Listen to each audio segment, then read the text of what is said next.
श्री गणेशाय नमः। श्री सरस्वते नमः। सजयति सिंदूरवदनो देवो यत्पाद पंकज स्मरणम वासरमणि तमसाम राशीनाम विघ्नानाम। सूर्योदय होतात ज्याप्रमाणे तिमिर अंधकाराचा लोप होतो, त्याचप्रमाणे गजाननाचे स्मरण केले असता सर्व विघ्नांचा नाश होतो, असा तो सिंदूरवदनो देव उत्कर्ष पावत आहे। सूर्यादिक नवग्रह सर्वांचा जो स्रष्टा ब्रह्मदेव यास नमस्कार करून मकर संक्रांतीचे फल सांगतो ते श्रवण करा। अथ श्रीमन रूप शालिवान शके 1947 पौंषवद्य एकादशी बुधवारी दुपारी 3:06 सूर्य मकर राशीमध्ये प्रवेश करतो, म्हणून संक्रांतीचा पर्व काळ बुधवारी 3 वाजेपासून सूर्यास्तापर्यंत आहे। 3 वाजेच्या पुढे वांद्या पूजा करा। त्या दिवशी एकादशी आहे। ज्यांना एकादशी त्यांनी तिळगुळाचा नैवेद्य दाखवायचा आणि बाकी स्वयंपाक करून नैवेद्य देवाला चालतो बरं का। उपास देवाला नसतो, आपल्याला उपास असतो।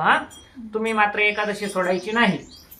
बालव कर्णावर संक्रांत होत आहे, म्हणून संक्रांतीचं वाहन वाघ आणि उपवाहन घोडा आहे। पिवळं वस्त्र परिधारण केलं आहे, हातामध्ये गदा घेतलेली आहे, केशराचा टिळा लावला आहे। वयाने ती कुमारी असून सर्प जातीची आहे व बसलेली आहे। वासाकरता जाईचं फूल घेतलं आहे। पायस म्हणजे खीर भक्षण करीत आहे। मोती नावाचा रत्न धारण केला आहे।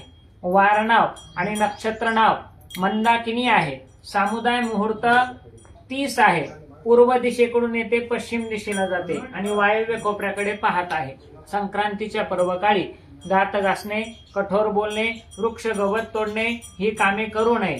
संक्रांतीच्या पर्व काळामध्ये तिलमिश्रित उदकानं स्नान करावं, तिळाचं उटणं अंगास लावावं, तिळाचं पाणी प्यावं, तिलभक्षण, तिलदान, तिलहोम अशा प्रकारे तिळाचा उपयोग केला असता सर्व पापांचा नाश होतो। इति श्री गजाननार्पणमस्तु शुभम भवतु श्रीरस्तु।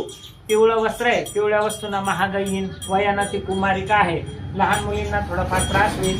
पायस म्हणून खीर भक्षण करते, त्याच्यामुळे दह्या दुधाला महागाई राहील। मंगळवारची भोगी आहे आणि बुधवारची संक्रांत आहे। काय चांगली करा काय बस।